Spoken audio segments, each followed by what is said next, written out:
Hey, folks, welcome to the Dark Horse Podcast, live stream number 257. 257. Here we go. It is Christmas Eve. Yes. A term I always find awkward this early in the day. Am I wrong? Yes. Yeah. All right. I am wrong, but it still feels right. It feels like Christmas Eve would be the evening before Christmas. Mm-hmm. But in any case, Merry Christmas to you all. This one feels different than any in recent memory. Any Christmases? Any Christmas Eves? Christmas eye. Yeah. So we got a guest producer today who's just walked away, but I'm pointing to his empty chair. Zach is back for the moment from Europe, and working with us behind the scenes once again. We might get him in front of the camera before he goes back. We might do that. Get him on for a locals Q&A possibly. You can check out his new accent. Yeah, his new accent. Incidentally, you are... Oh, I'm Dr. Bret Weinstein. You're Dr. Heather Hang. This is the Evolutionary Lens, part of the Dark Horse Podcast Pantheon. Yes, it is. Yes. And this is, as you mentioned, 257. 257 is prime. Yes. And also a balanced prime. What?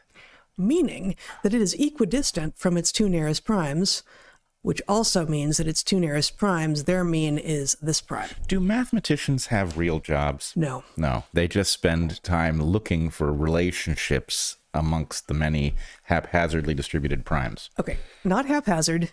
Also, looking for relationships, isn't that what all of us are doing over in science land, over in art land? Isn't looking for relationships, looking for patterns, and being excited when you find them. And okay, the part that mathematicians, along with everyone else, is a little bit silly about is like, and now we're gonna give it a fancy name so that all of you who don't know the name yet can feel a little bit on the outs. But still, I like it. Balanced prime. All right, but I am not looking for relationships, and I hope you aren't either. Dude, so, it's not like that. It's not like that. Okay. But wait a second. I'm waiting. I'm now going to leap into, I'm going to put on my mathematician hat. Aren't the relationships between the primes haphazard? Isn't that literally the description of what they are, which is why you can't come up with an algorithm that finds them in any elegant way? You might be right. I'm not sure. I'm not actually. I don't. You may be right. I was objecting to your flippant apparent rejection of prime distribution, but you may be right. I take haphazardness very seriously. I know you do. And the distinction between it and randomness. Oh yes, no. The distinction between the two has meant a lot in experimental design of in fieldwork, for instance, where one can not always obtain randomness, but one can obtain haphazardosity, perhaps? Yeah. Actually, I wonder if it's not a distinction that becomes important as you move into complex systems, which we have increasingly been talking about, in the sense that to say, let's just take an example that our listeners will remember from many discussions here, the uptake of the mRNA from the COVID vaccines is probably not perfectly random. Some cells are more likely to take it up just based on what they've got sitting on their surface than others. But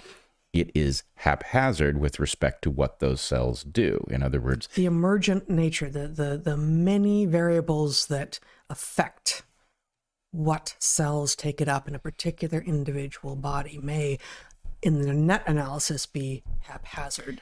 Haphazard, and it's almost certainly not random. Yeah, it's not going to be random, but it's also not going to be completely predictable based on at least what we now know. So it is almost exactly parallel to the distinction that we draw between signal and noise. Noise is not inherently meaningless, but it's meaningless with respect to the thing you're trying to measure, right? It's one of the other factors, and you can go on to study that next factor, or it's the composite of all of the other factors, and you can go on to study any of those other factors, and then they become signal.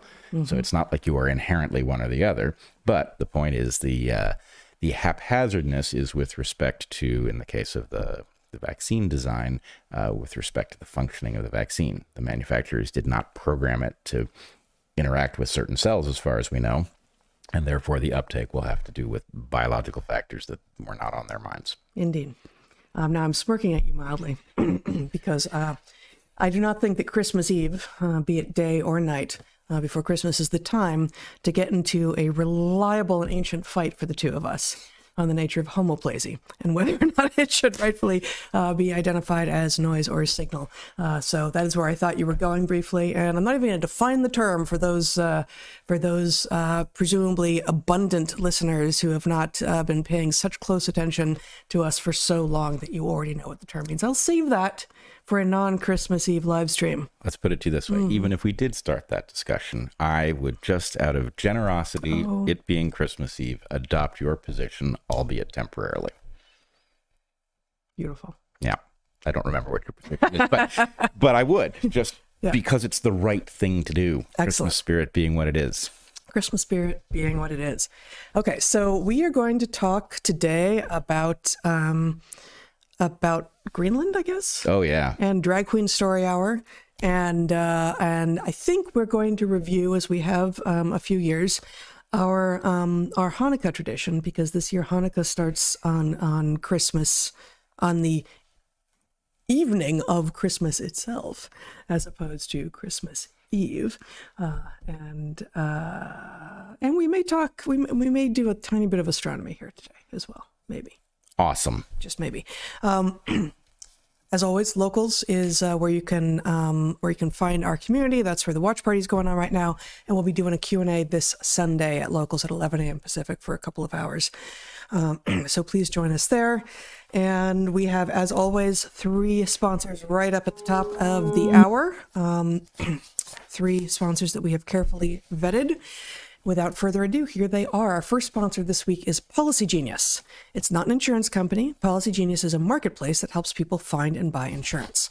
Staffed by real people who are knowledgeable, patient, and truly pleasant to interact with, Policy Genius can save you a lot of time and money if you are in the market for new insurance.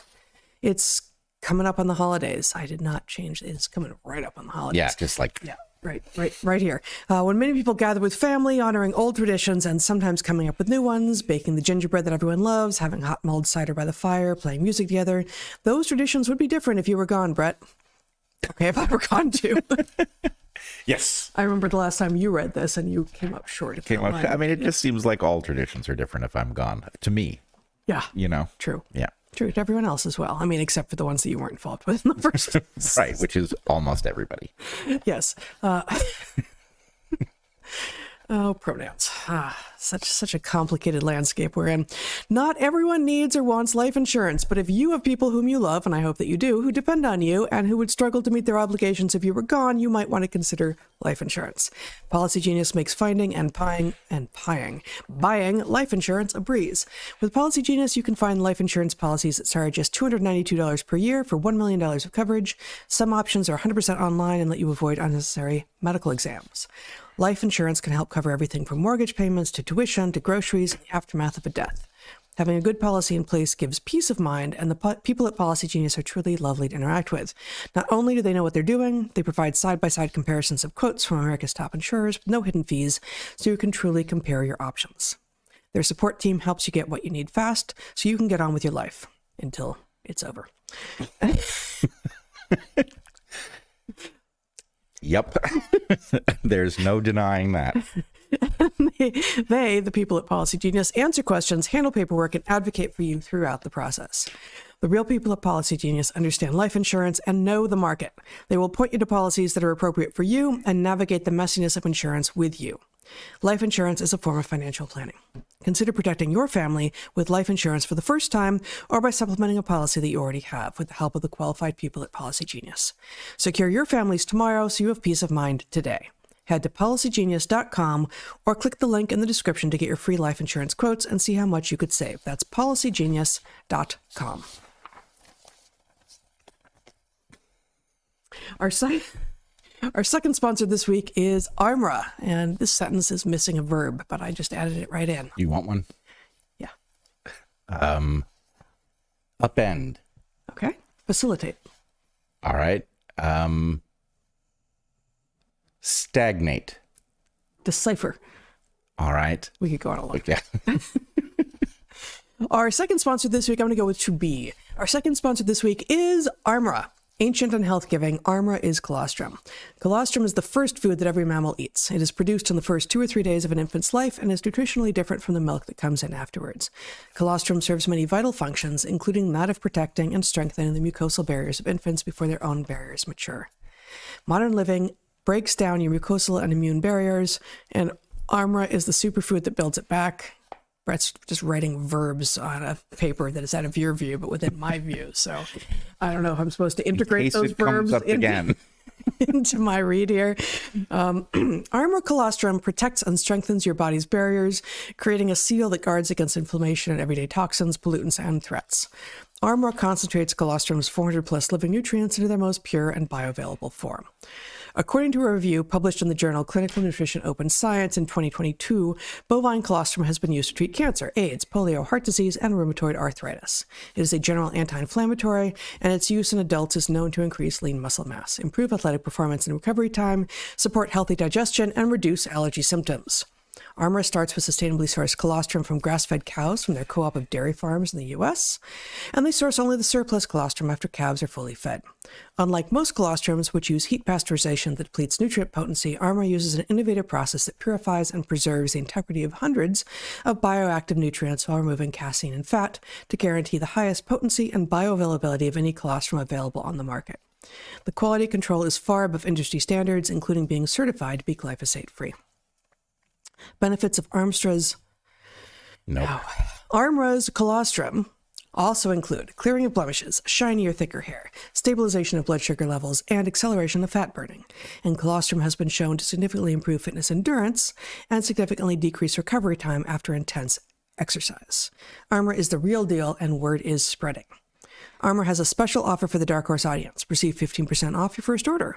Go to tryarmra.com/darkhorse or enter Dark Horse to get 15% off your first order. That's tryarmra.com/darkhorse. That's Armra. Before you go and read the third ad for this Christmas Eve edition of the Evolutionary Lens of Dark Horse. My God. I'm trying to speak and find words on a piece of text at the same time. I was wondering if we could perhaps push into more common parlance, or for the first time into parlance, the idea of using other pinnipeds when discussing seals for ourselves. So this ad read says, Armra colostrum protects and strengthens your body's barriers, creating a seal that guards against inflammation and everyday toxins.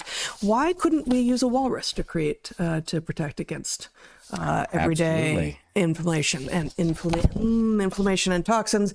We could use a sea lion, but it's a little bit too close. I say that we advocate for using walruses. Absolutely. To protect against toxins and inflammation. They're not that useful for other things, so I think this is a perfect use. They might object to your positioning of them as low in the utility ladder, but yeah. So from now on, we're going to use. They don't walruses. have a leg to stand on. They got flippers. They're all flippers. There's leg bones. They've got flippers. They got vibrissae, and they've got tusks. Dude, the vibrissae and the tusks are not homologous. The two legs. Right. Whereas right. They got leg bones and arm bones and leg bones. If you squint. I don't have to squint. I mean, from here you do, because we don't have any walruses. So you got to look well over the horizon. See, I predicted what would happen. We've stagnated. I don't think so.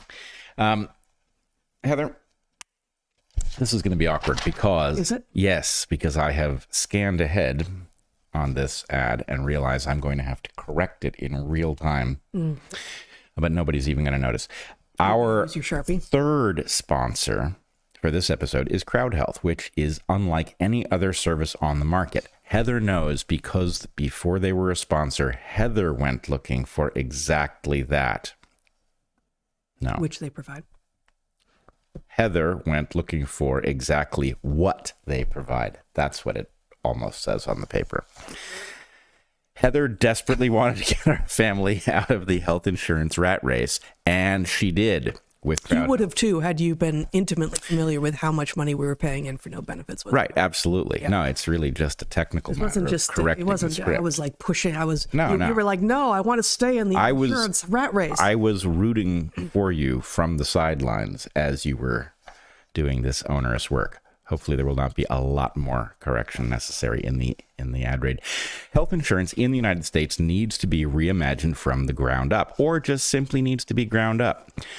Between the astronomical prices, Byzantine paperwork, government interference, and focus on quick and easy pharma-based solutions that themselves often cause more problems than they solve, it's a mess.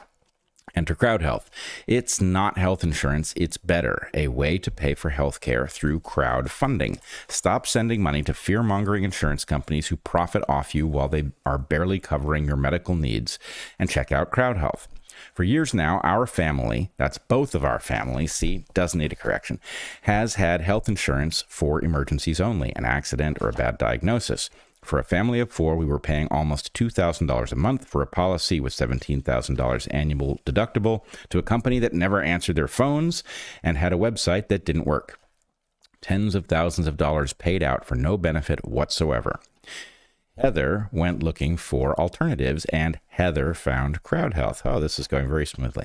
For $185 for an individual or $605 for families of 4 or more, you get access to a community of people who will help out in the event of an emergency. That's a third of what we were paying for bad health insurance. With crowd health, you pay for little stuff out of pocket, but for any event that costs more than $500, a diagnosis that requires ongoing treatment, a pregnancy, or an accident, you pay the first $500 and they pay the rest. Heather didn't expect to know how well crowd health actually worked for a while, but then Toby, our 18-year-old son, broke his foot in July. You know, some of this you could just say we. Yeah, well, now see here, you raise it, but I can't. Because But you could have said we didn't expect to know how well crowd health actually worked for a while. Right, but the problem is being a dyslexic who is not looking ahead and therefore able to figure out where a sentence is going, I've got to stick to things that I'm certain are not going to put me in an awkward spot later in the sentence. So again, second ad read today, where it's the pronouns that are muddling us up. Right. Down with pronouns. Oh, down with pronouns. Absolutely. Seen that one coming for years now. Oh, yeah. Heather and Toby went to the ER, and that's Toby, got x-rays, and the afternoons of several doctors and nurses, plus crutches and a walking boot, wasn't cheap. And the what? Wait. That says attention. I don't even know what it would mean for doctors to give us afternoons. Were you not there in the afternoon? I think you do know what it would mean, which is why I read it that way. But it does say attention. So No, that's not why you read it that way. Nice try, though, buddy. It's tough being me sometimes. All right. Oh, yeah. Not only has crowd no sympathy from you. In this regard, no. All right. Not only has crowd Not even health. dry fasting either. Nope. True. See, you can... See? Watch. Proof. Cheater. Not only has crowd health you're going to get stuck reading the end of this ad if you're not careful. Are you pushing Justin around? What did he do to you? He was a sea person. Yeah, no excuse. Nope. Yeah, see, I'm going to cheat too. See, we were dry fasting for months now. Yep. Okay, it's over. All right. Except watermelon. We're not dry fasting. Nope. The local people had already asked if you guys had been fasting. Oh, All right. I even know where I was. do you? In Yep. the afternoon of doctors. Yeah, no. Not only has crowd health paid our bills, you're not even trying to be helpful. No, I'm not here. Allow me to allow Justin to help.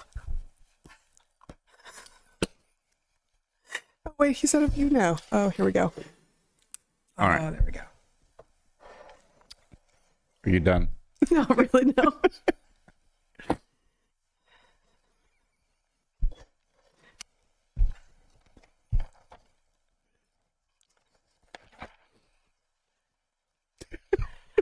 So much dead air.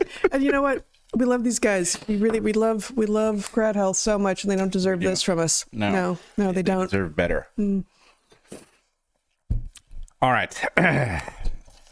Not only has Crowd Health paid our bills, everything about the interaction was smooth. Their app is simple and straightforward. The real people who work at Crowd Health are easy to reach, clear, communicative. And with Crowd Health, we are part of a community of people with aligned interests rather than the antagonism that is inherent to the insurance model. It turns out that Crowd Health has a... that is actively disruptive.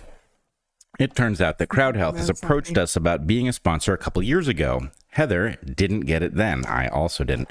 It felt complicated to switch things up. We were wrong. See, I corrected that one on the fly. Nice. Having rediscovered them on our own and benefited directly from what they are doing, Heather is now confident that Crowd Health is the way to deal with medical expenses, and so is her husband. Yes. Join the crowd. Is their zebra, Justin. Totally. Join the Crowd Health revolution. Get help with your healthcare needs today for just $99 per month for your first 3 months with the code DARKHORSE at joincrowdhealth.com. One reminder, Crowd Health is not insurance. It's better. Learn more at joincrowdhealth.com. That's joincrowdhealth.com, code DARKHORSE. All right. Barely survived the ad read. Hopefully the rest of this goes more smoothly. Oh, God. All right. Where are we starting? I don't know. Ask Justin. Was he named Justin before today? He was named Justin before the live stream. Okay. Are you setting yourself up for the obvious joke? Something about just in case. Just in time, I was thinking, but okay, either way. Yeah. All right. Are we starting with President Trump and the remarkable postures he has taken of late? If you like. All right. I think we should. So there's, I think, we're in a very strange period. The period after Donald Trump has been reelected to the presidency, that is reelected to non-consecutive terms, and before he is seated in the inauguration on the 20th of January. And this is, of course, a moment that exists after every election of a new president. But in this case, it's very strange because the powers that be have been so dead set against President Trump returning to the White House, and they are so clearly possessed of extraordinary powers to do extra constitutional and highly illegal things that a lot of us are nervous that something might happen. But it also means that the attention that is not generally focused so intensely on the president-elect is quite directly focused. And there's been an awful lot of not only announcements about who he intends to appoint about to various positions, which would be standard, but obviously there's been a lot of discussion also about policy changes, some of them quite radical. And anyway, this doesn't feel like that period in any prior presidency to me. Now, maybe... I agree. It's tough. I certainly haven't, and I don't know that anyone has tried to keep careful note of what this period of history looks like, and also, at an empirical level, it also feels like. But if memory serves, this does not feel like this the sort of interregnum that happens every 4 years for a couple of months in the United States. Yep, and it's definitely, so there's both the focus on President Trump, and there is also... Or every 4 years. The highly unusual nature of the person in question. Mm-hmm. And, that is what it is. But nonetheless, his interaction with the public, his use of the bully pulpit and posturing that would be very atypical for a president makes it a much more interesting phenomenon, too. Although that has changed dramatically since the last time he was in office. Bully pulpit suggests something in particular when you're talking about Trump, and he is not playing the part of bully nearly so much as he did. Yeah, well, that's the question, is what exactly is he doing? And I wanted to point to two things that have emerged very recently in the last couple days that, actually, there's a third thing, which you may not even know about. I probably don't. Does Justin? I had some difficulty ascertaining whether or not this had actually happened. So have I. In fact, Grok tripped over it. Grok gave me the right answer and some wrong sources.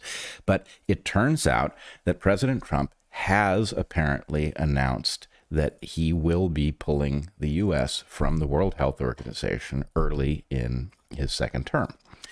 I hear intimations of this. It's amazing.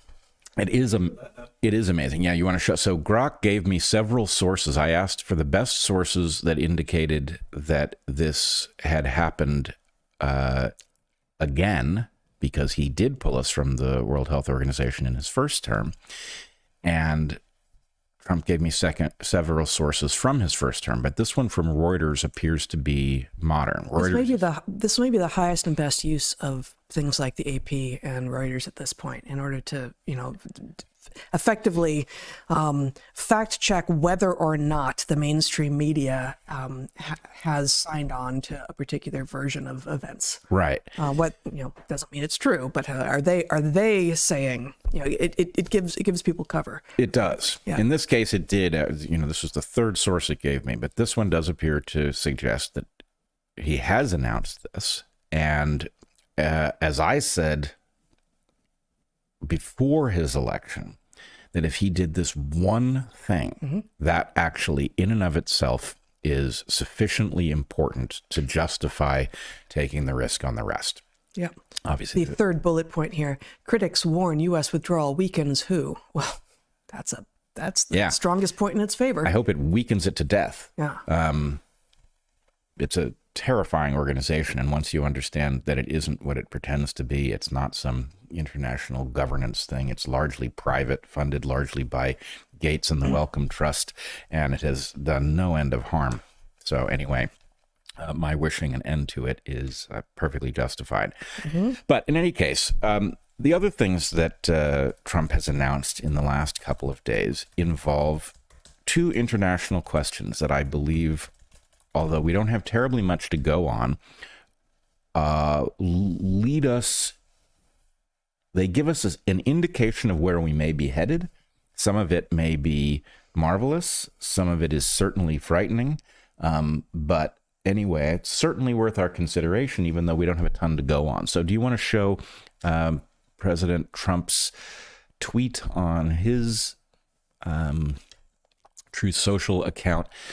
This is, he says, "I am pleased to announce Ken Howry as my choice for United States Ambassador to the Kingdom of Denmark. Ken is a world-renowned entrepreneur, investor, public servant who served our nation brilliantly during my first term as U.S. Ambassador to Sweden, where he led efforts to increase defense, security, and economic cooperation between our countries. As a co-founder of PayPal and a venture capital fund, Founders Fund, Ken turned American innovation and tech leadership into global success stories, and the experience will be invaluable, and that experience will be invaluable in representing us abroad. For purposes of national security and freedom throughout the world, the United States of America feels that the ownership and control of Greenland is an absolute necessity. Ken will do a wonderful job in representing the interests of the United States. Thank you, Ken, and congratulations."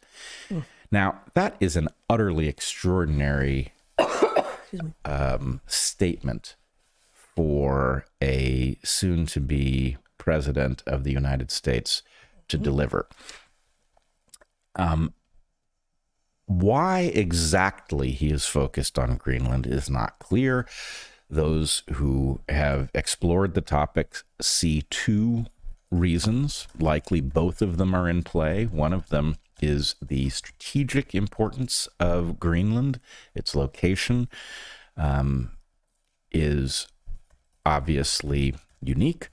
And then there's a question about resources, largely mineral resources that would be buried within it. Now, Denmark has, of course, responded by saying it's not for sale, it won't be for sale, and cut it out. In order to understand where we are, we need to remember that President Trump is, in reality and very much in his own mind, a master negotiator. And so there's a question about whether or not what he's saying is actually an account of where he thinks we are headed, or it's an opening gambit in a larger progression. But it raises questions about what the proper interaction is between international entities. And I find it interesting that in discussing this, of course, there's something that appears to be a violation of international norms in this statement. But of course, he's speaking to the Kingdom of Denmark, which suggests that actually the world has not fully agreed on the values and standards that govern how we administer ourselves. So New York Times wrote about the story as well, about both Greenland and Panama, which you're going to be talking about as well. You can show my screen here. Trump's wish to control Greenland and Panama Canal, not a joke this time. So I had not remembered this. I don't think I knew. I don't think I was aware of it as it happened. But unlike the New York Times says, the obvious joking about making Canada the 51st state and referring to Trudeau as Governor Trudeau, which is kind of hilarious, but which the New York Times anyway is saying that they knew all along was just a joke and no one was supposed to be taking that seriously.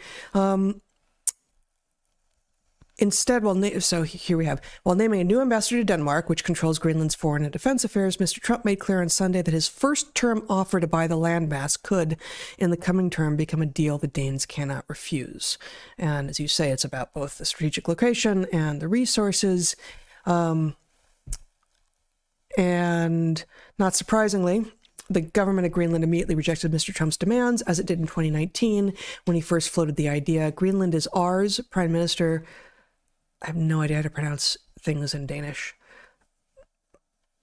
The Prime Minister of Denmark said in a statement, "We are not for sale and will never be for sale. We must not lose our long struggle for freedom." No, I'm sorry, that is not the Prime Minister of Denmark. It is the Prime Minister of Greenland. And so Denmark is the sort of the nation state in control of, what did it say, defense and economic maybe, but the Greenland is autonomous in some regards. Right. Now, in thinking about this story, and we will come to the Panama issue. So at one level, I actually quite applaud the approach here, right? President Trump is not acting in a belligerent way. He is talking about the necessity of Greenland to the United States, which can be a reality. And we can talk about all of the other cases in which some item somewhere has been important to the United States and how we have dealt with it.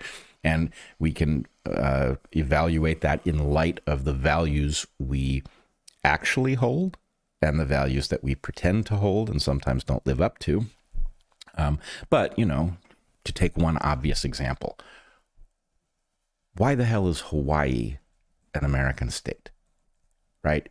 It's a very odd item for us to have, except for the obvious fact that it is strategically unique, sitting out there in the middle of the Pacific. Mm-hmm. So whatever the story may be, the fact that that piece of land has a unique value and it became a state in spite of having a population which obviously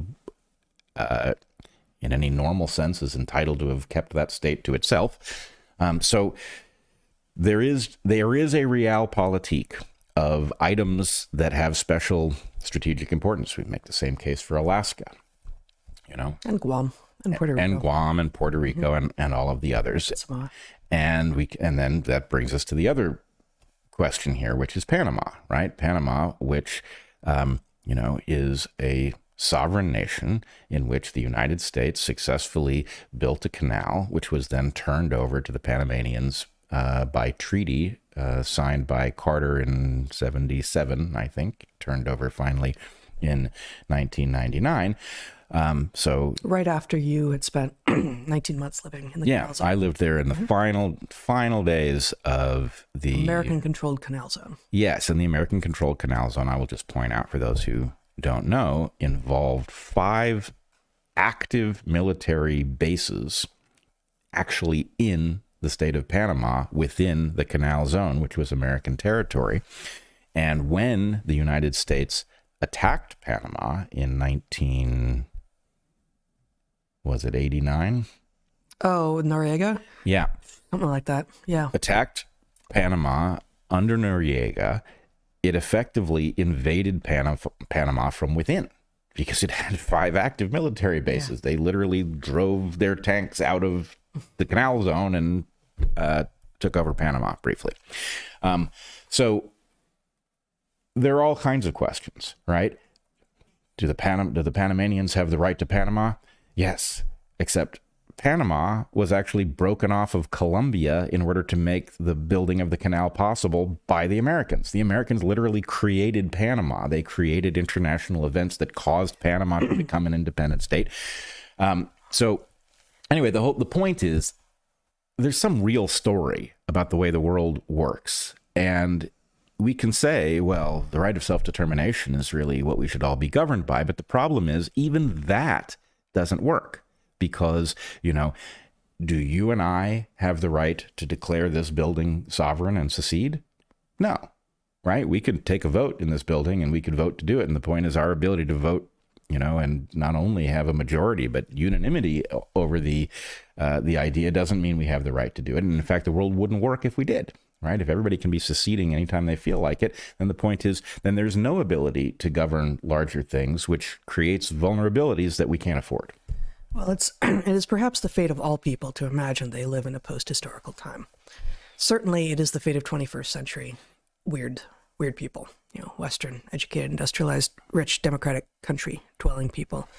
And it feels like in the 21st century, the borders are supposed to be set. And this explains in part our outrage, or many people's outrage when borders are breached, right? When Russia goes into Ukraine, when anything happens in the Middle East, even though those borders are less established than just about anywhere else in the world, the people in the weird countries get less upset when countries in Africa get messy, but that has probably more to do with our recognition that we have less to gain by messing around there.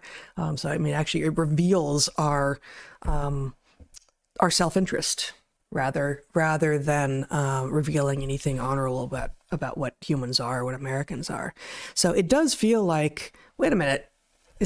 Greenland's part of Denmark. Haven't we already established that? Isn't that a done thing? But of course, there have never been done things before in history, and it is a particular. It feels like a particular imagination of our time. But I think that probably everyone, to some degree, imagines, well, now we're settled. Like now we got things under control, and these things aren't going to be changing. And of course, that's not necessarily the case. Well, it's not necessarily the case. I will make an argument. I'm actually going to make an evolutionary argument in here somewhere that actually the end of history has been wrongly declared, but actually we should be aware that it is a state that may even be necessary. And I don't mean that we will not continue to have things happen and write about them. But as you point out, when we talk about the end of history, we are really talking about the settling of dominion over various things. And we aren't there for reasons that I think are fairly clear, but it may be actually important for the continuation of our species that we get there quickly. Go ahead.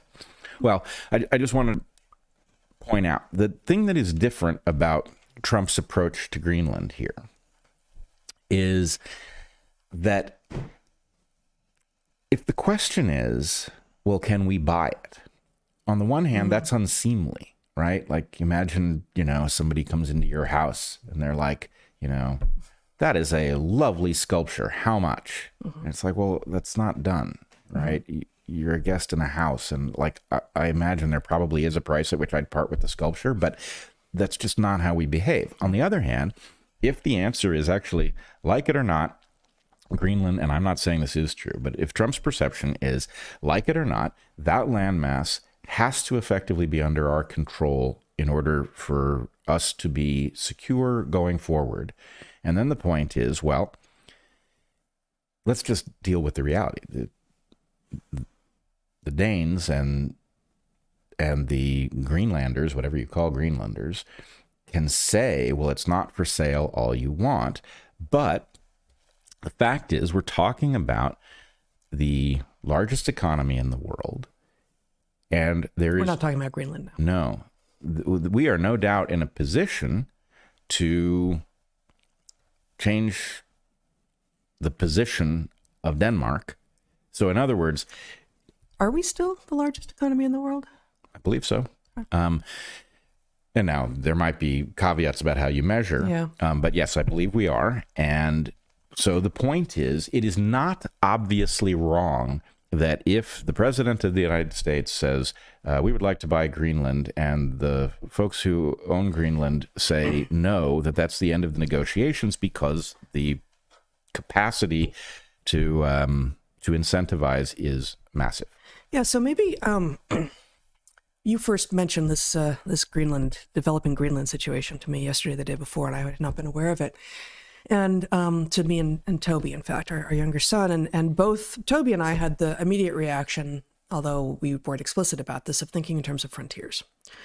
As we write about in Hunter-Gatherer's Guide, there are historically three kinds of frontiers that humans engage with, and we are proposing a fourth frontier.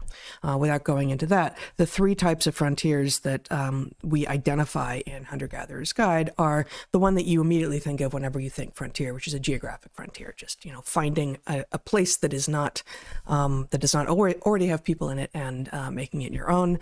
There have been effectively no geographic frontiers left on Earth for a long time.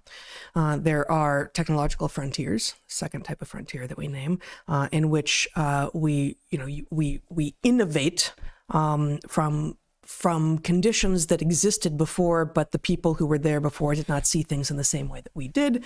So everything from terracing of steep slopes so that you can plant, potatoes in the Andes, whereas without the terracing, the water would just run downhill and there was nothing to be made, to, of course, the technological innovations that mark everything since the Industrial Revolution, everything from radio to smartphone. And then you have a third type of historical frontier, which is illegitimate in its theft, but it is nevertheless a kind of frontier, which is what we call the transfer of resource frontier, wherein you come into a space that is already inhabited and you say, that looks like something I'm going to have, and you take it. And so when you first mention what is beginning to happen in Greenland, and apparently did happen in the last Trump term as well, which again, I didn't know.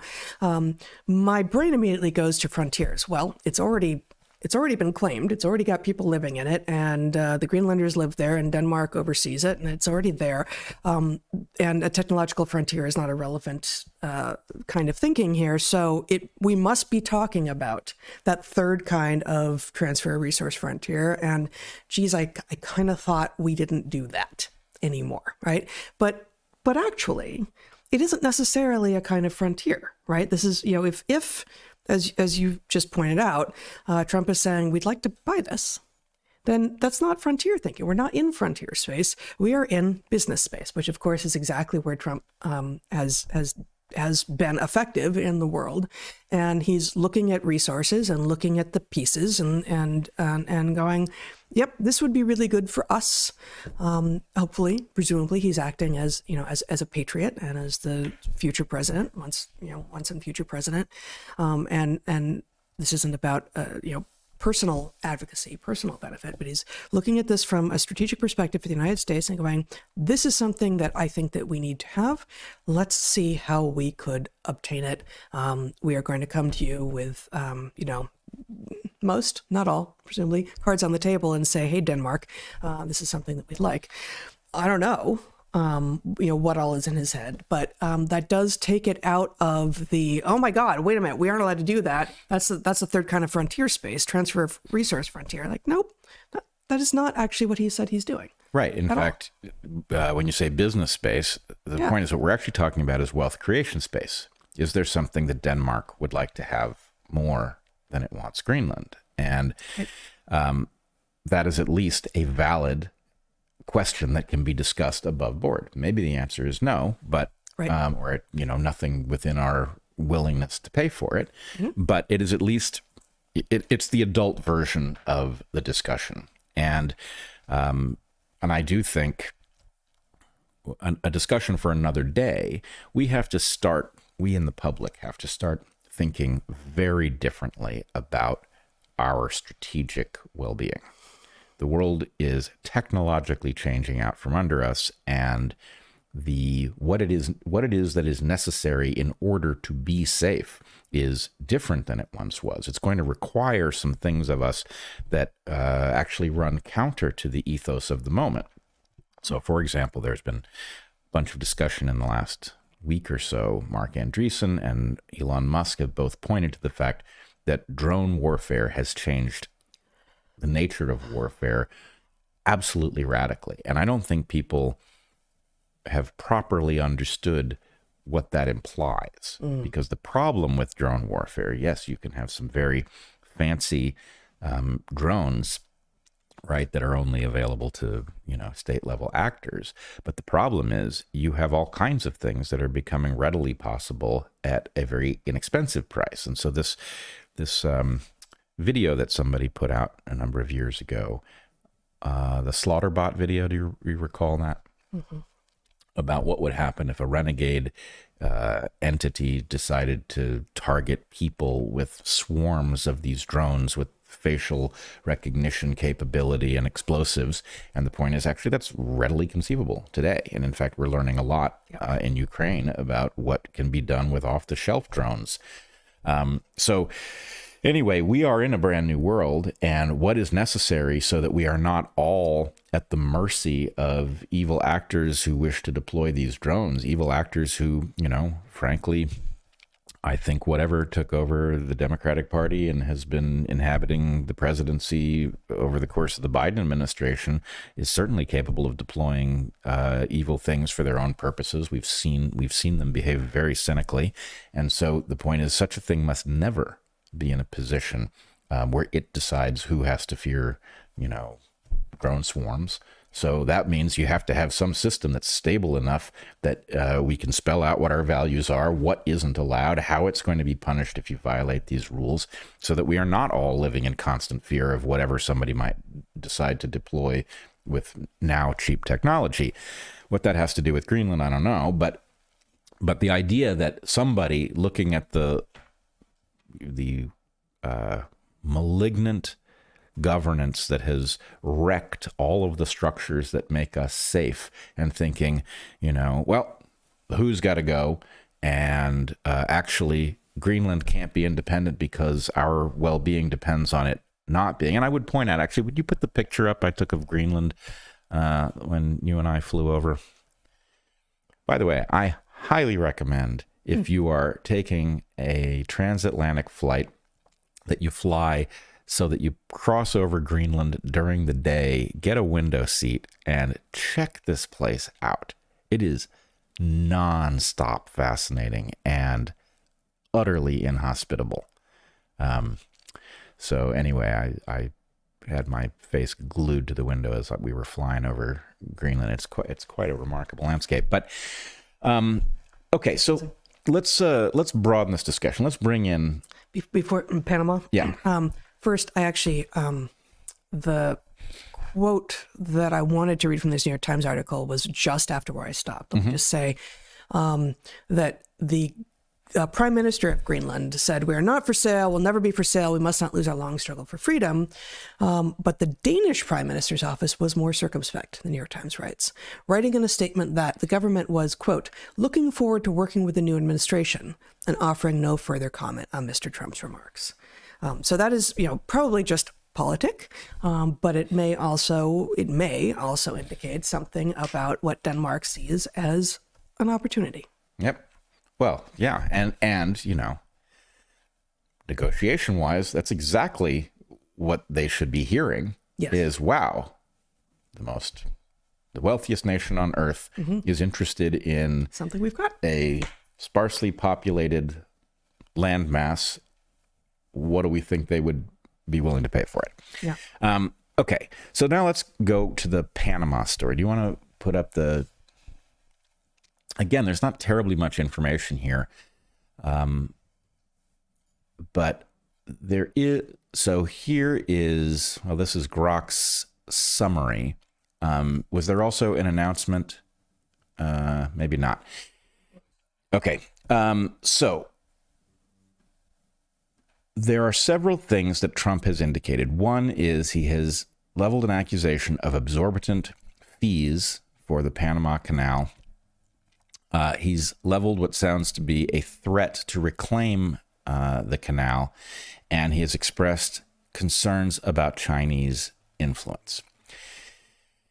Now, I will say my view on what's going on here is heavily affected by Michael Yon, who has spent a tremendous amount of time in Panama and traveling around the world trying to understand what's going on with the international order. Now, I will say... And was your guide in the Canal Zone on the Darien Gap when you and Zach went down there in January of this year? Yes, he took us into the Darien Gap. He brought us to the San Vicente camp, which is the Chinese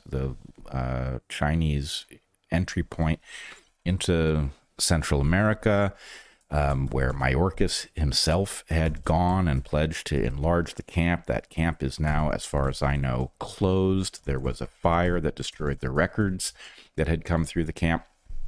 Anyway, so Michael Yon brought us there, and I am heavily affected by his perspective, which I regard as prescient.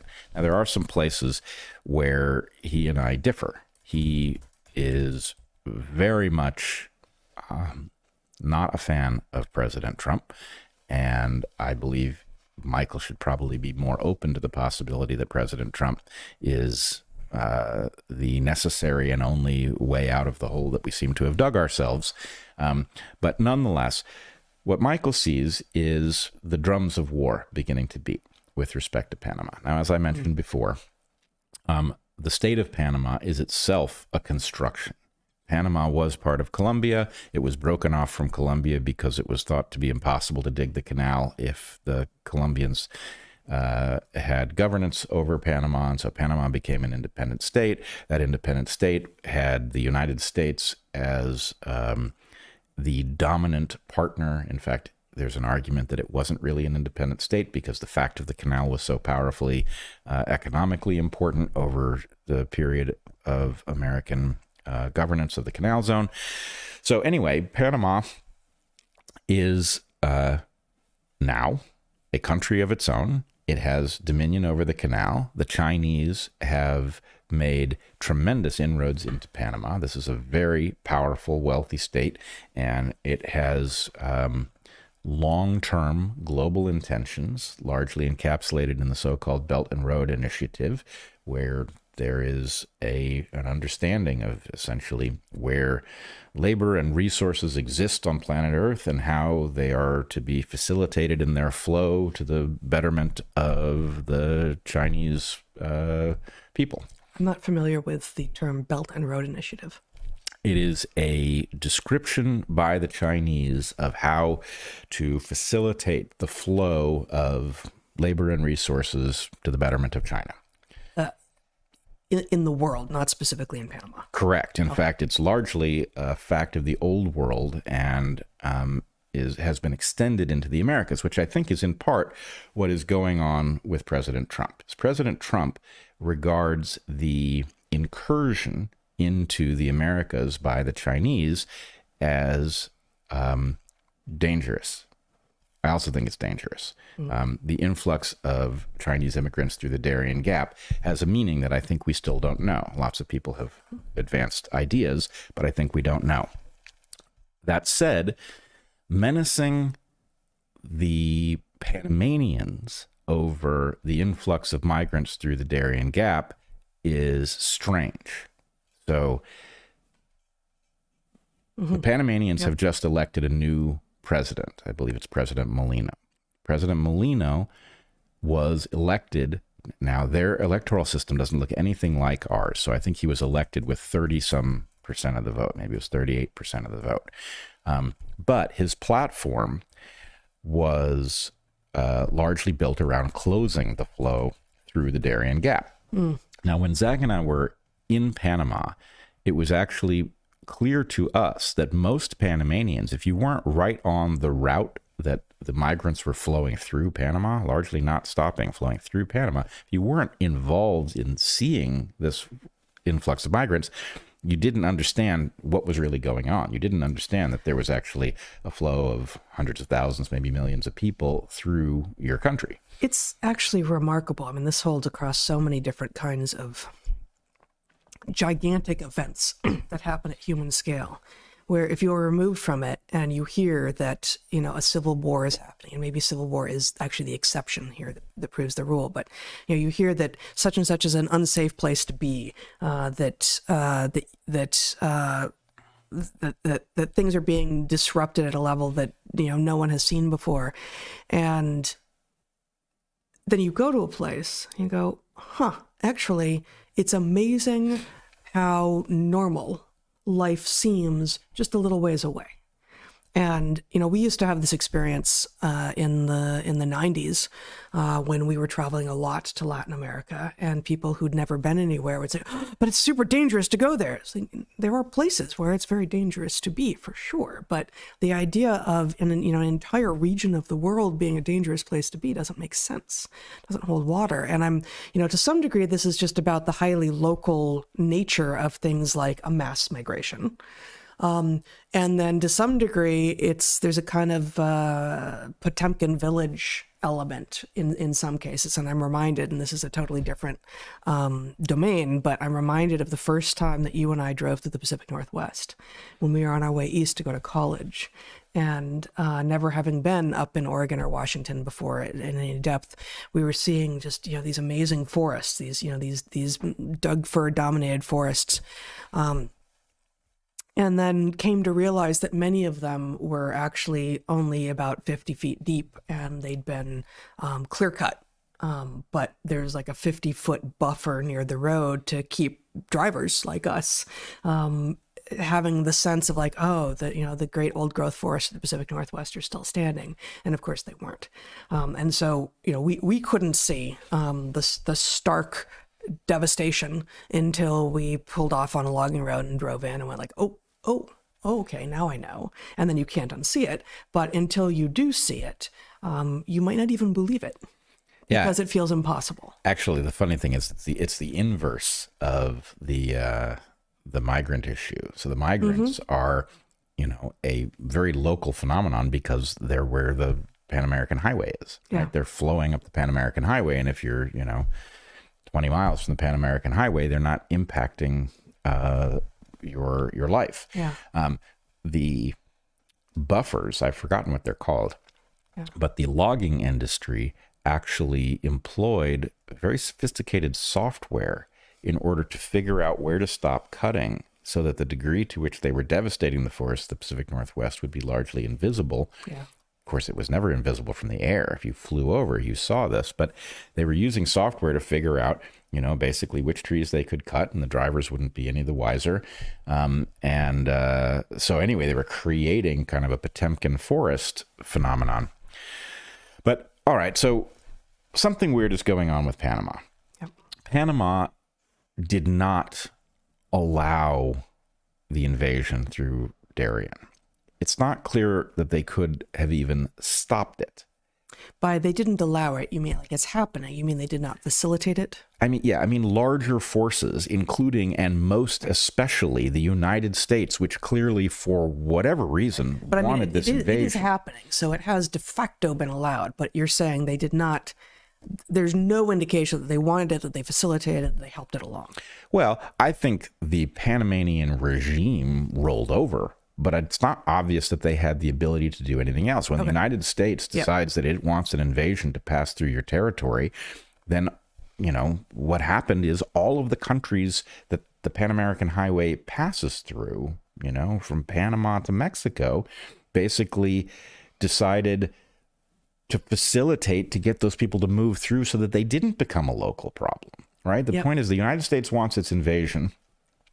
So people come in and they flow through, and hopefully they cause as little trouble and cost us as little as possible. So just to name it, we're talking about it's going to go Panama, Costa Rica, Nicaragua, Honduras, Guatemala, Mexico. There it is. Yeah. So all of those countries allowed it. It's not clear that they had any ability to do anything else. Yeah. So misses, sorry, but the Pan American Highway misses El Salvador and Belize only in Central America. Exactly.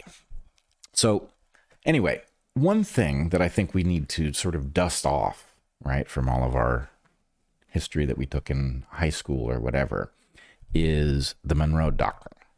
Because I wonder if what Trump is seeing and giving voice to, and, so I'm critical of his stance with respect to Panama in the sense that he's menacing the Panamanians over malfeasance of the Biden administration, not the Panamanians, right? What's more, he's got a new president of Panama to work with who actually campaigned on the side of the issue that Trump would have him be on. So, maybe, again, the right way to deal with this is something similar to what's going on with Denmark and Greenland, which is to deal with it above board and say, look, here's what we need. And it's possible. I am not an expert in global military strategy. I am very nervous about the Chinese having control over the canal. The canal is a profoundly important fact, both in terms of military strategy and in terms of the flow of resources. And I don't trust the Chinese for obvious reasons. And so, I will just add, I believe that the reason that Carter handed over the canal by treaty was that the canal was understood to have become less important because our largest military ships couldn't go through it. I think that's right.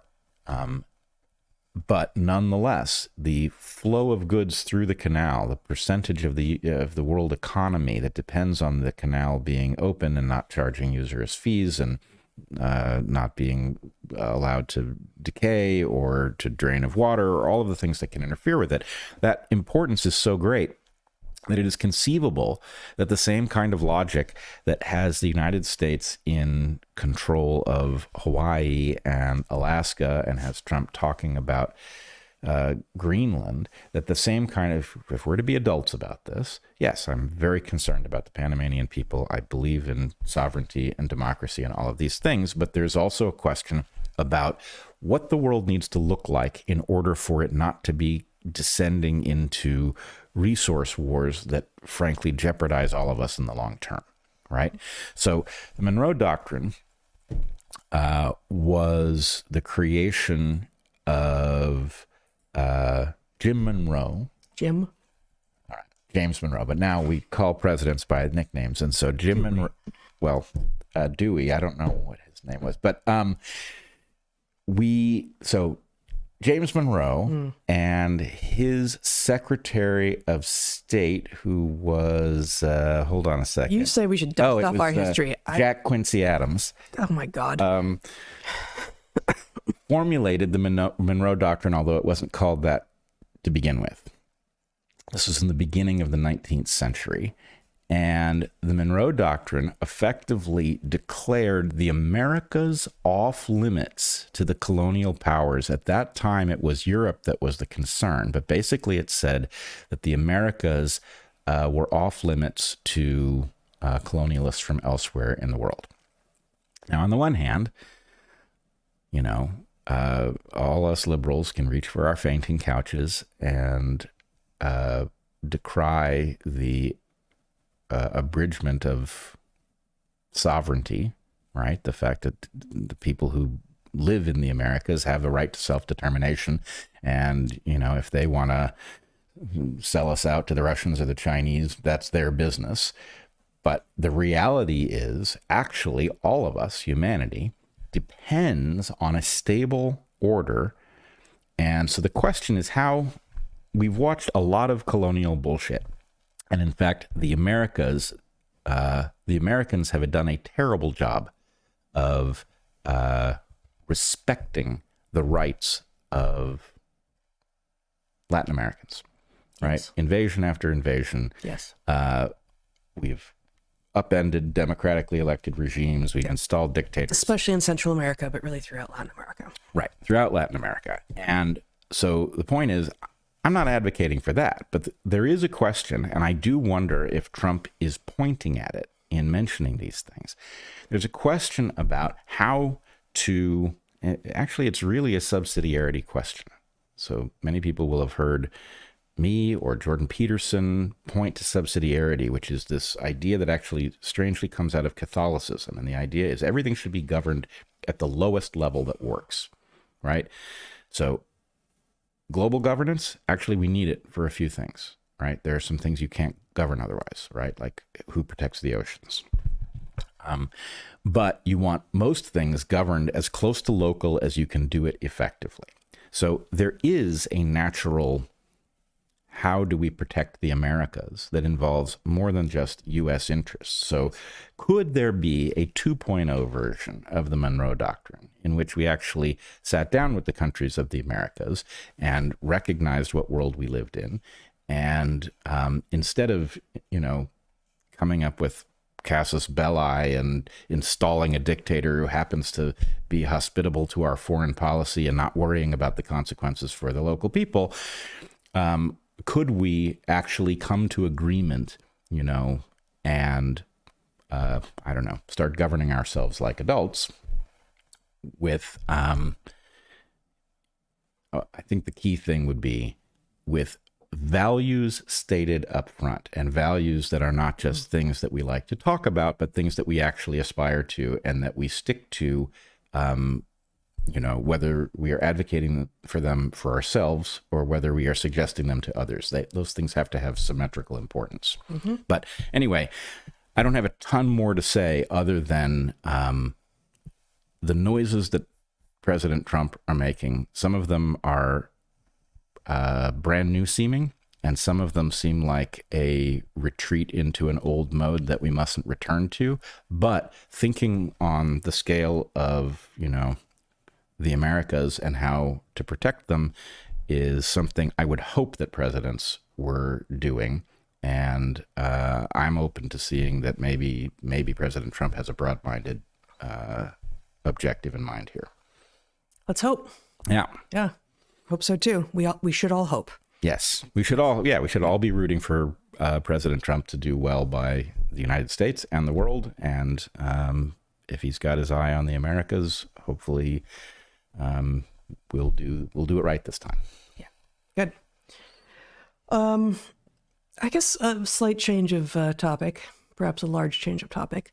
I got a piece of mail from the Southern Poverty Law Center this week, which our listeners will recognize as once an important and well appreciated defender of civil rights, and ACLU was more known for free speech, but the SPLC and the ACLU lived in a similar place in my mind anyway, in terms of being important nonprofit organizations in the United States that were fighting the good fight. Both of them have fallen. Both of them have become, in many ways, mirror images of what they had been. And so I wanted to just share, this, one of the things that came in the mail, and I will show a picture as well. I will show the URL as well, but was this 2023 Active Hate and Anti-Government Groups, a map. So 2023 being the most recent year for which they have complete data. I'm sure that 2024 Active Hate and Anti-Government Groups map will be coming out shortly. And they count 835 anti-government groups and 595 hate groups, including among them white nationalist hate groups, general hate groups, anti-LGBTQ, skipping some anti-Semitism. You got hate music. No idea. Male supremacy. And then over in anti-government groups, by far the largest, the 3/4 of the anti-government groups the SPLC has identified are general anti-government. So I thought we would just take a moment here. This is their interactive map. Oh. And you too can find, and I will of course link in the show notes, the SPLC's interactive hate and anti-government groups across the U.S. So if we filter by ideology and we say, okay, how many anti-government groups? Wow, that's a lot. Okay, so all of them and all the ones in black, we got some anti-Semitism, actually only a couple. That's down in the South there, Texas and Oh, boy, I should have looked at the map. Is that Alabama or Mississippi? I'm gonna get in trouble for that. Okay, Christian identity hate groups. Okay, et cetera, et cetera. So just a lot of hate groups, Yeah. but it makes a person wonder what counts as anti-government general ideology according to the SPLC. And so if we click on that, we get to the anti-government general. Anti-government groups are part of the anti-democratic hard right movement, according to the Southern Poverty Law Center. They believe the federal government is tyrannical, and they traffic in conspiracy theories about an illegitimate government of leftist elites seeking a new world order. In addition to groups that generally espouse these ideas, the movement is composed of sovereign citizens, militias, overt conspiracy propagandists, and constitutional sheriff groups. In the past, this movement was referred to as the Patriot Movement by adherents and critics. And so just the top paragraph here in terms, again, 3/4 of the anti-government groups that the SPLC identifies from 2023, over 600 organizations are anti-government general, for which the top takeaways from the SPLC are: the Southern Poverty Law Center identified general anti-government groups in addition to specific militia, sovereign citizens, constitutional sheriffs, and conspiracy propagandist groups that also make up the extreme anti-government movement. In 2021, the conspiratorial, and so this is also like no one edited this, so this isn't good English, but I'm just going to read it as it's written. In 2021, the conspiratorial and dubious view of government was pervasive, as evidenced by the movement's popular rhetoric on such issues as COVID-19 regulations, local school curriculum, the big lie of voter fraud, and border security. These views largely continued in 2023, but with a marked and troubling rise in anti-government activity against inclusive public schools and the continued incorporation of white Christian nationalist ideas. Now, movement's popular rhetoric on such issues as COVID-19 regulations. That should be enough to tell us what the, frankly, batshit crazy slant of the SPLC is. But this line here in the last phrase that I read, the inclusive public schools, activity against inclusive public schools, I take that to be code for trans stuff. And I may be wrong, but if we go back to filtered by ideology and we go to anti-LGBTQ, there's a lot, but there's not that many compared to if we look at all of the groups out there. But if we click through on that anti-LGBTQ, we have the opposition to LGBTQ rights or support of homophobia, heterosexism, and or cisnormativity, often expressed through demonizing rhetoric and grounded in harmful pseudoscience that portrays LGBTQ people as threats to children, society, and often public health. So let me just identify again, as they say, homophobia, heterosexism, and cisnormativity. What do these three words mean? Homophobia refers to a dislike or phobia, but really it's rarely a phobia, a dislike of people who aren't straight. We know that this exists. It's relatively rare these days, but there are certainly, and there are religious traditions that don't approve of homosexuality. So homophobia is a real thing that some people do. Some people will proudly announce that they are homophobes because they don't appreciate the phobic part of that, and they say, actually, this is not in line with my with the often religious perspective that I believe in. Heterosexism feels like exactly the same thing, honestly, right? What is the difference between homophobia and heterosexism? I don't know. Those feel like the same. Yeah, it's redundant. Right. That's redundant. And then cisnormativity. Cisnormativity, I believe, is the apparently bigoted, hateful, and just bigoted and hateful belief that believing that you are the thing that you were born as with regard to your biological sex, and that you actually as a mammal cannot change that, is itself hate speech and awful. So unlike homophobia and heterosexism, which are real things that some people believe and most people don't necessarily anymore, but it is true that historically people who have been heterosexual have left many more descendants than those people who've been homosexual, and it is built into many major religious traditions. Those things are real. Cisnormativity is a made-up term that makes a fundamentally mammalian truth out to be hate speech. So that is kind of in keeping with what the SPLC is doing now, but I wanted to share parts of a video that they have up on their site. Actually, it looks like you maybe have something to add here. Well, I got a lot of different thoughts here. I mean, for one thing, I'm always bothered by something like cisnormativity, because normativity does not mean what you would imagine it means. Normativity is the idea that this has a moral dimension rather than it being normal. Yes, is normative as opposed to normal, and even the normal distribution also is describing what tends to be true without making a moral judgment. But normativity specifically is making a moral judgment, and so cisnormativity. You know what? Yeah, you don't have to ascribe to the religious traditions that suggest that being gay is not a moral thing, or the religious traditions that suggest that being heterosexual is inherently the best thing, while still understanding reality enough that you recognize that actually identifying as the sex that you are is not a moral judgment, it is a recognition of reality. That's what that's what recognizing being cis as opposed to trans is. Yep. So, Zach, you want to show or cue up the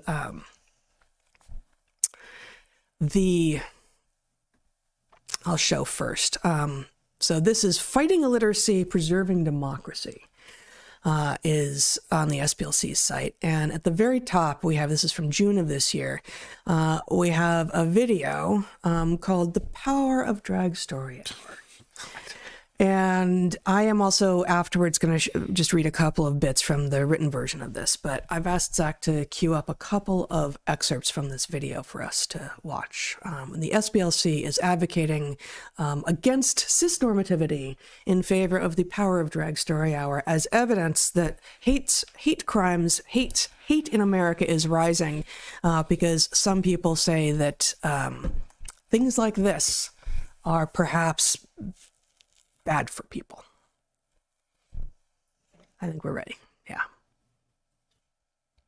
Hi, my name is Tara Lipsinki, they, them, in and out of drag. I am the owner of Mosaic's Community Bookstore and Venue here in Provo. I'm also the executive director of the United Drag Alliance, which includes the official programming of Drag Story Hour Intermountain West. In September of last year, the King's English here in Salt Lake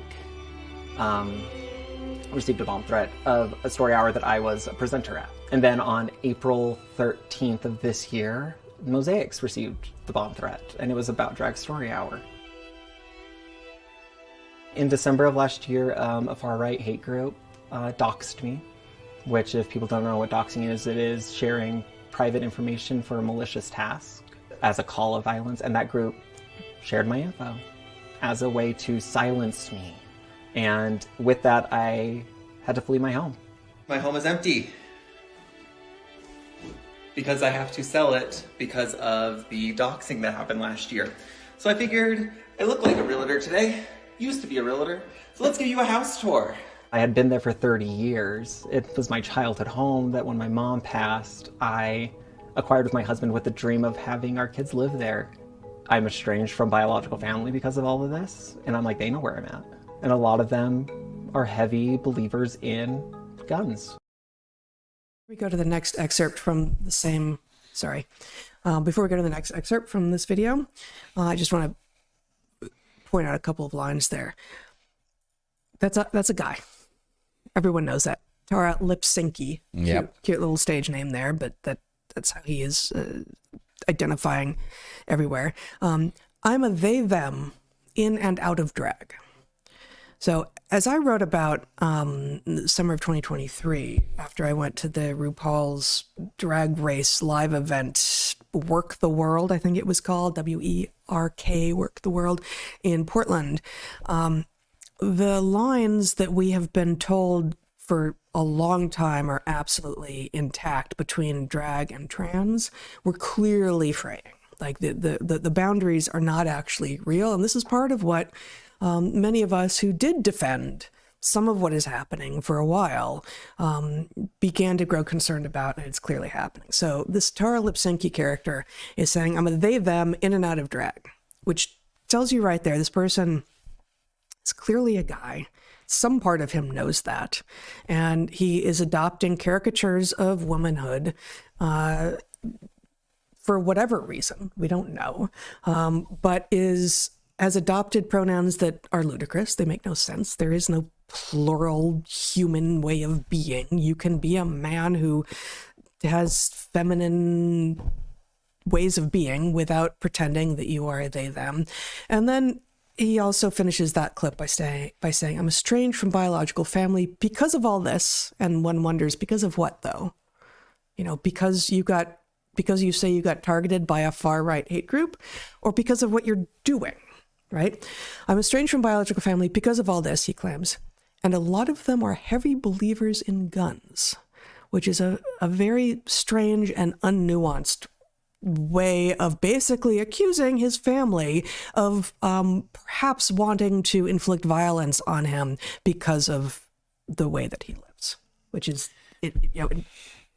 entirely without evidence. But you know, there is a chance that this person is actually scared for his safety. I don't know. But so much of this feels utterly theatrical, even down to the, like, I'm going to pose in front of my bookstore and act like a 14-year-old girl who's just coming into her post-pubescent body for the first time. It's hard to have the compassion that he claims to want to be invoking in us. Yeah, and there's something about the fact that this person who misrepresents themselves as a woman is representing threats from family members, and we're supposed to take their word for it. Yeah. And, the problem is, your point about theatrical, right? It's possible that somebody said something menacing to this person, but it is also entirely possible that no such thing happened. And that the whole idea is this person is acting across many domains. And isn't it kind of a cool part to get featured on the SPLC site, describing a trauma that, you basically wrote the screenplay. And we're supposed to, it is, as always, playing on our natural compassion and tendency to take people at their word. But that's why I showed that part, which begins with him saying, I'm a they, them, in and out of drag. Right there, you know that we shouldn't be taking this person at their word, because they've used made-up pronouns that cannot possibly apply to a human being, because we're mammals and we have sex that is determined at fertilization and does not change and cannot change, playing to archaic, regressive, sexist stereotypes of what it means to be a woman and a man, and kind of eliding that by claiming to be a they, them, in and out of drag. But there's nothing in the way that this person presents that indicates there's any they, them about him. He is a guy who acts like his understanding of what a woman does. And as always with these drag performers who are actually messing with the boundary between drag and trans and actually seem to believe a lot of their story, I've never met a woman in real life who looks like this or acts like this. Right. Well, there's also something interesting. Okay, so this person acknowledges that they have an in and out of drag phase. They are... Yeah, okay, yeah. They are electing to show up in describing the story of their traumas in this, they're made up, literally. Yeah. Right? So the point is, if this person showed up in their regular persona, not in drag, and described and said, yes, I'm a drag performer, and here's the situation that I have faced. Right.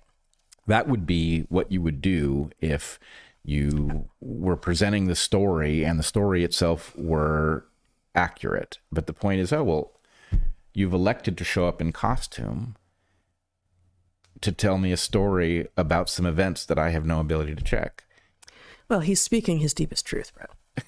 And I don't remember if the next one includes it, but if it does, I apologize for the reiteration, but he mentions bomb threats. And when you go digging into the story of the bomb threats, there was a call in that did disrupt a possible event at a different bookstore, but it was mentioned once by the police that maybe there was a credible call that maybe involved a bomb threat. But now the story has been written, the history has been written by Tara Lipsinki as it was bomb threats and then the doxing, and I'm losing my house, and this is what happens when all you do is you're trying to stand up for the children. So let's show the other little bit from this Southern Poverty Law Center video on the hate groups that are targeting LGBTQ people. Head, shoulders, knees and toes, knees and toes, knees and toes. Head, shoulders, knees and toes, eyes, ears, mouth and nose. The space here in Provo is really special. It's meant to be a mosaic of different things. So we have the books, and we have events, and we have social programming. Pretty much everything here is pay what you can and social driven. We do a lot of queer-centric events like speed dating, speed friending, craft nights. We have drag shows here, story times. We are going to read some books today. I'm going to do 3. Mosaics came out of a place of necessity. It was needed to have a safe space for queer individuals, especially here in Utah County. I always had the dream of opening a queer safe space. With the legislations and everything where it was going, I made the decision of, well, it needs to be accessible to all ages. It needs to be available to everyone in the queer community. A lot of people started sharing their stories and like, well, I found safe space in bookstores. It was inspired by me writing my children's book as well. I wrote my book Letter from the Queen and said, well, we need a place to read it, so let's make one. Never be afraid to write your own happily ever after. Love, Tara Lipsinki. The end. So there's that. Yeah, that's I mean, I hate that one ends up with these tropes, but it does feel, watching those kids Yes. listening to this with their parents' approval, cannot help but elevate the normality of this, if it exists, extremely rare phenomenon in the minds of children who are trying to figure out whether or not are trying to figure out who they are. And unlike fantasy, like I'm going to read about, unicorns and trolls and orcs, and we all know they're not real. And maybe you believe in it for a little while, and maybe you have an imaginary friend and he looks like one of these characters from your fiction. And over time you come to either outgrow it or incorporate that piece of your life that was important to you into your main personality. The difference there is that we all know this is fiction. And here what we have, and presumably the so-called hate groups that the SPLC is lambasting for being critical of things like this, are mostly pointing out, you know what, that's fiction, that's fantasy.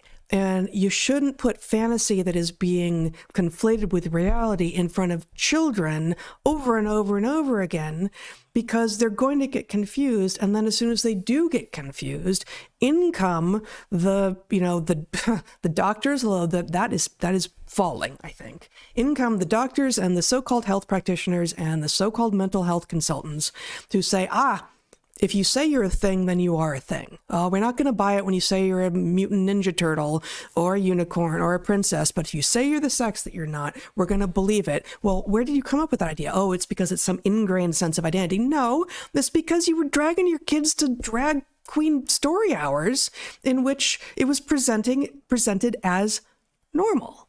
And it's not. Not only normal, but something to be celebrated. Yes. And it is that the idea that you are going to place this odd phenomenon in a position where you're going to spend time focusing on it, not focusing on the zillion other things in the world that you might focus on. Right. And so the point is, of course, the child is going to see it as special. Right. And so it does amount to grooming at some level. That's right. It does. And okay, so you can show my screen here. This is the piece that that video is on the SPLC site, and they called it "Fighting Illiteracy, Preserving Democracy." Like in just as much unintentional irony as I think the SPLC could possibly have mustered here.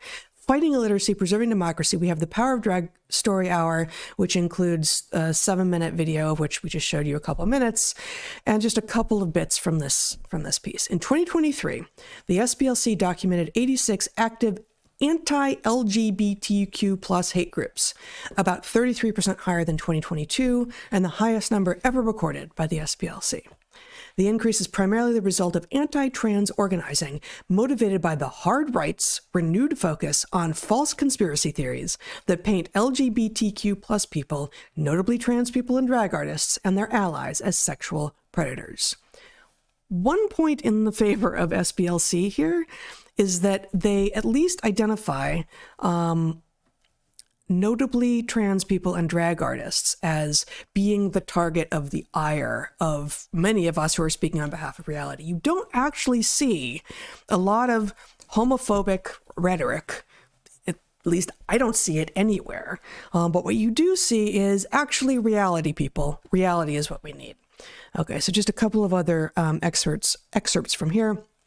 Members of Drag Story Hour, a nonprofit literacy program founded in 2015 to, quote, use the art of drag to read books to kids in libraries, schools, and bookstores, end quote, have experienced the surge in right-wing violence firsthand. And finally, I think there's one more. Drag, which often challenges strict adherence to binary gender roles, poses a problem for hate and anti-government groups because it offers freedom from the restrictive ideologies they espouse.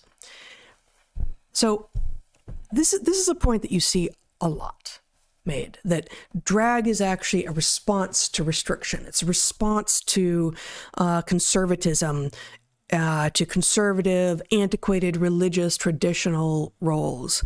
And it's not. It is the opposite. Drag is the embrace of traditional, restrictive, regressive sex roles. It is the embrace of that. It just happens to be worn by the person who's sexy or not. And you don't really have this going the other direction. I mean, because women have been wearing pants for a long time now because it's a lot more practical to get a lot of things done, right? And yes, there are certain types of, mostly lesbians who adopt particularly male styles of dress, but it's not even really commented on.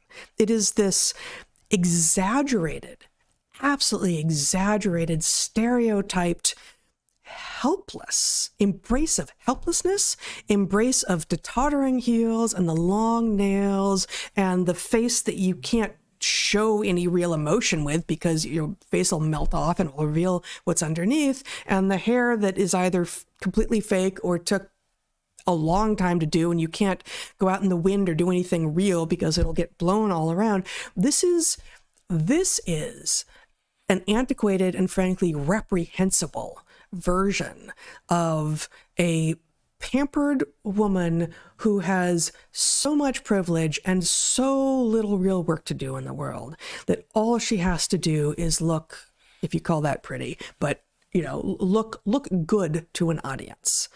That's not what it means to be a woman. And so the idea here, drag, it says, SPLC argues, drag, which often challenges strict adherence to binary gender roles.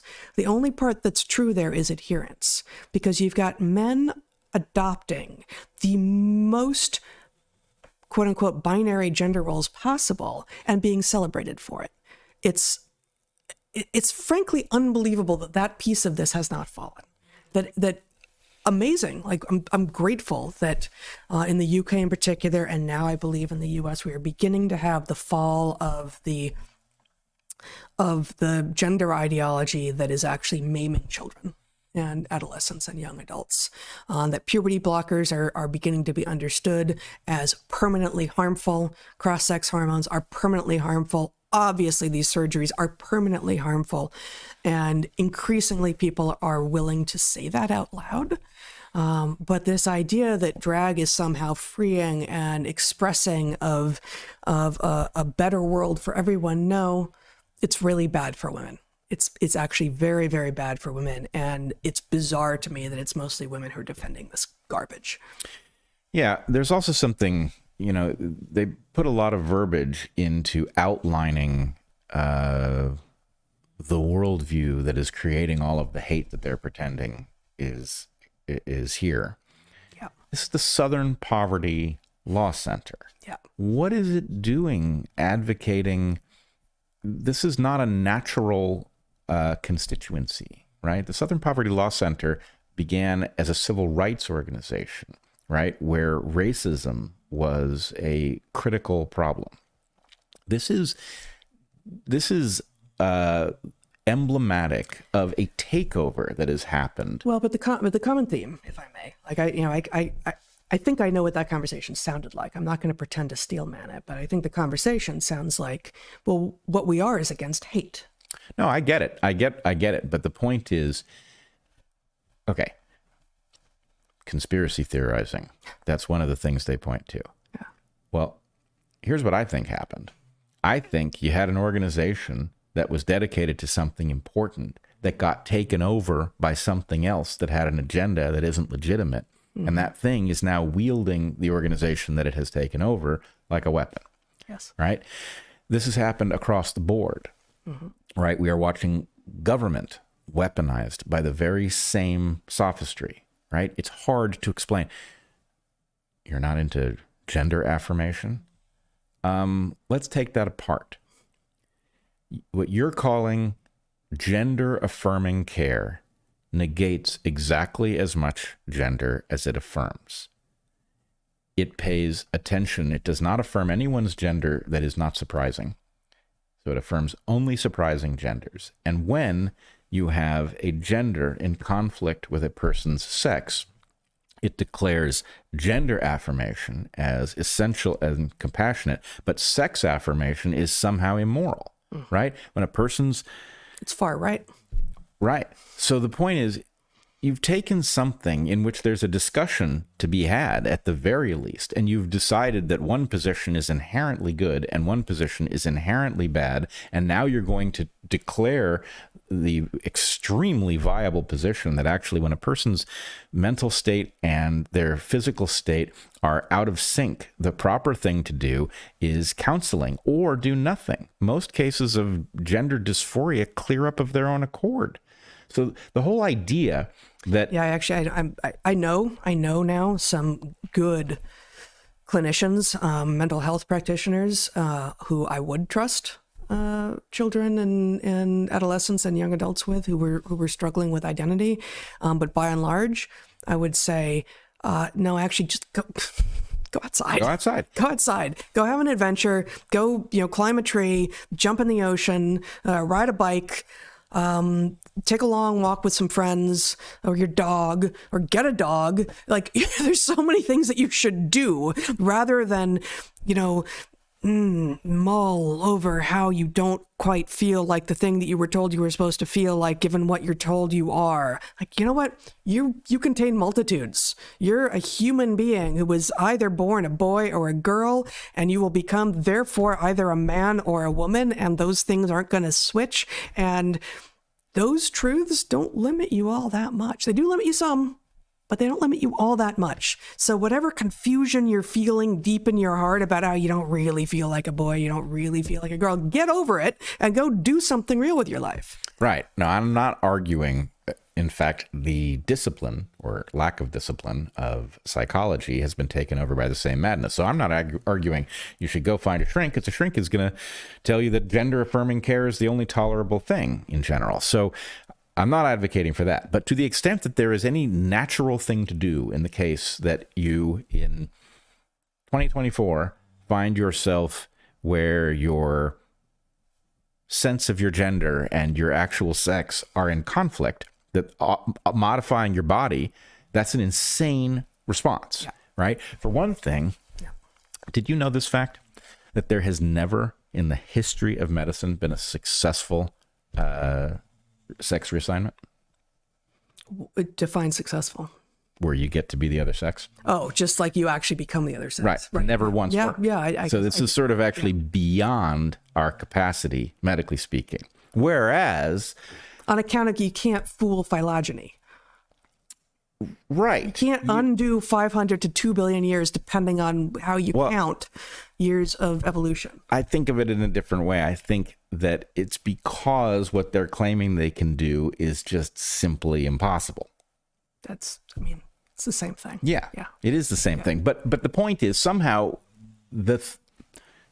I know this sounds like a conspiracy theory, but there's this ideology that has infused itself into all of our institutions, including apparently the Southern Poverty Law Center, selling a nonsense story that nobody is in a position to say, no, that actually doesn't even make any sense.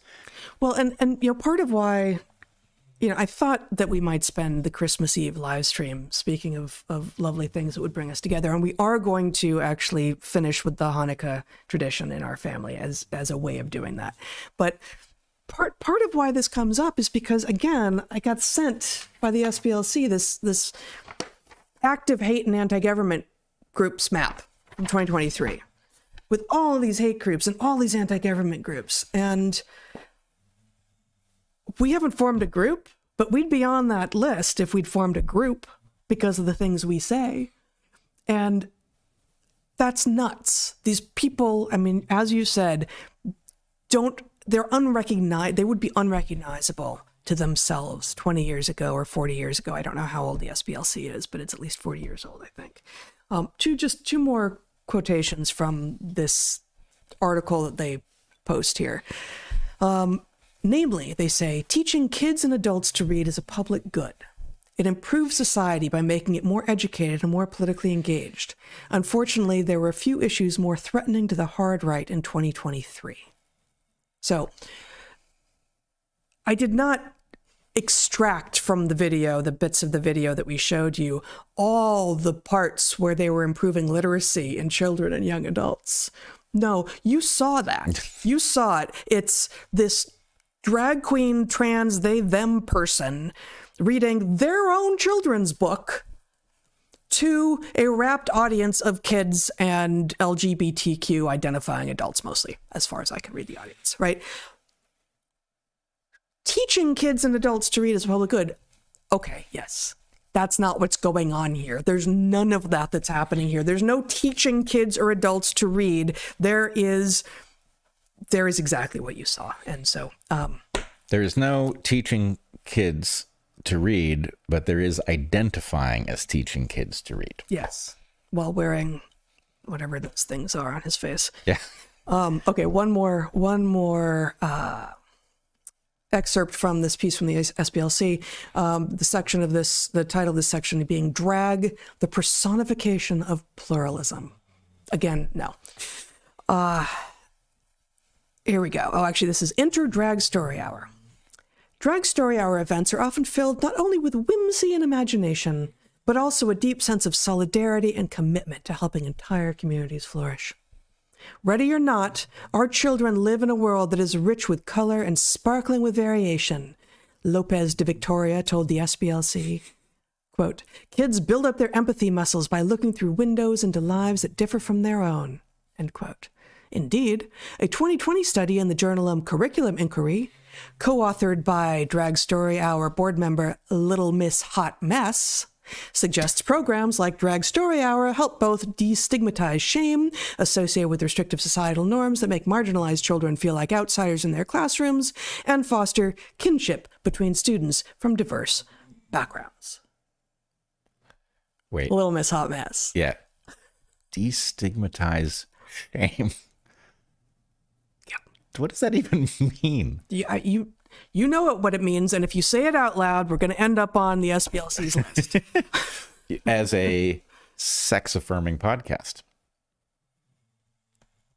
As opposed to a gender-affirming podcast. Oh, Exactly. Wow. Yes. Not sex-positive, but sex-affirming. Sex-affirming. Yes. Yeah. Okay.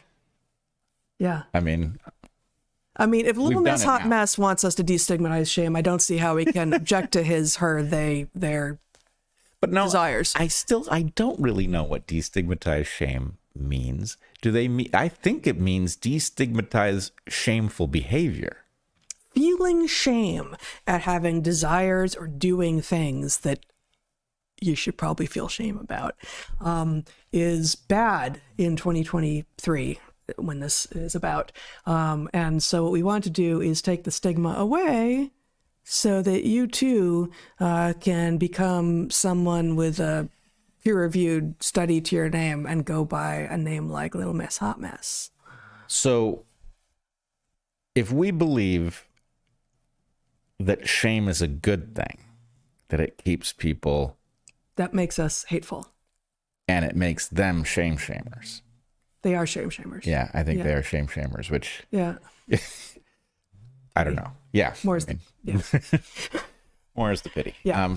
Okay, so I don't know how to finish up the discussion of how far the Southern Poverty Law Center has fallen, but I want to finish it with something that you brought my attention to quite some time ago that looms ever larger in this discussion.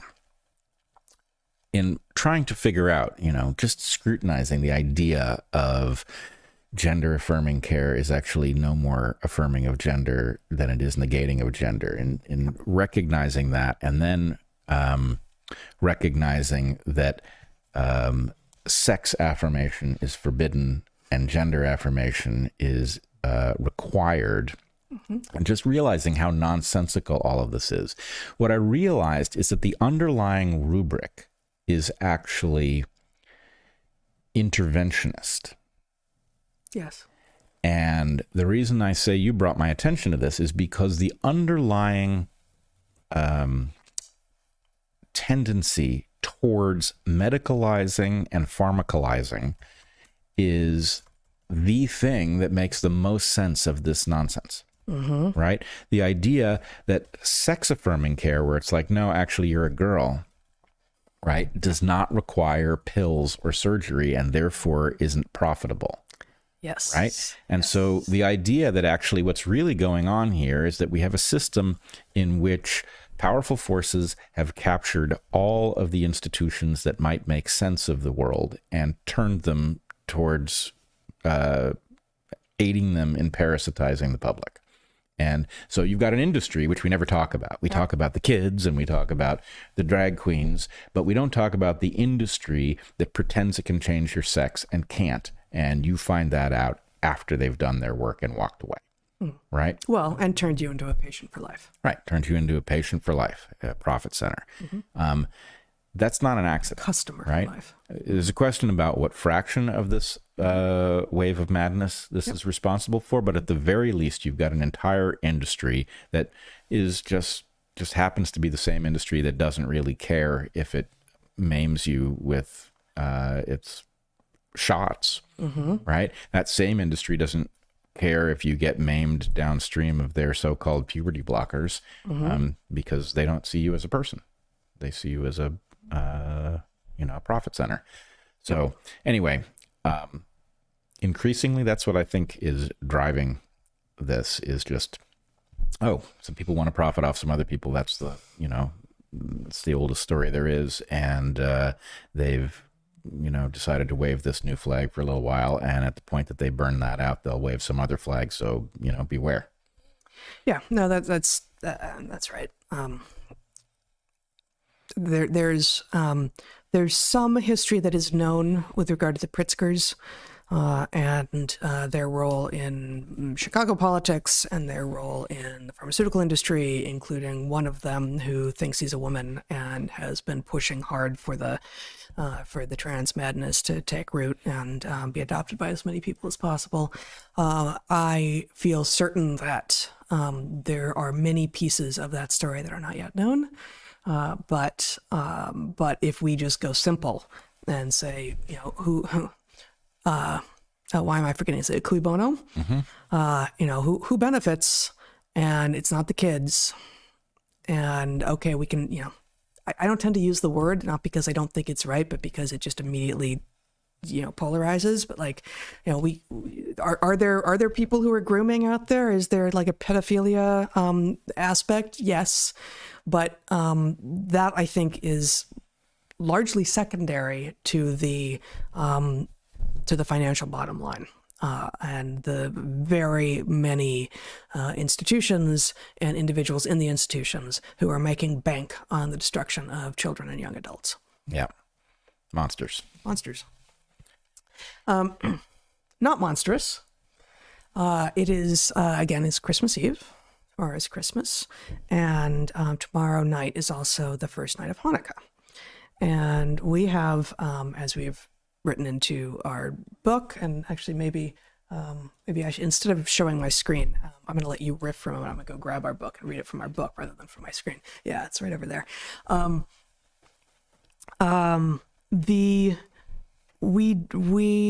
is not a major holiday in Judaism.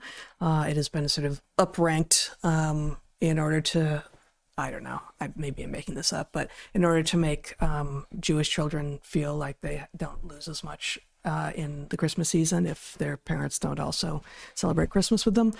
But it is, there's a nice story behind it around oil running out and having Oil light. not running out. Oil running out, not running out. It should have run out. It doesn't run out. And so you have light during this darkest time of the year. And of course, it does make sense that there would be holidays around the solstice. And, we pretend that we have left our pagan roots, although I don't know why. Because, the solstice is 3 days ago as we are sitting here. The shortest day of the year in the Northern Hemisphere. The days will continue to get colder, but they are getting lighter. Imperceptibly, very slowly at this time of year, but lighter just a little bit. And so it is exactly the time of year when the Maccabees, whoever they were, might have had more need for oil lamps at night than they would have, say, in June. And in keeping with none of that, you mostly, many years ago, started to have us honor an important idea each night of Hanukkah. Yeah. I will just say, in our household, we celebrate both holidays, and it did not make sense to have redundant holidays. So we took the liberty of tinkering a little bit with Hanukkah, which is probably sacrilegious, but nonetheless. I mean, a Christmas tree isn't exactly traditional either. That's true. It's always struck me as strange having trees indoors. And yet we do it. Yep. You participate as little as possible, but we still do it.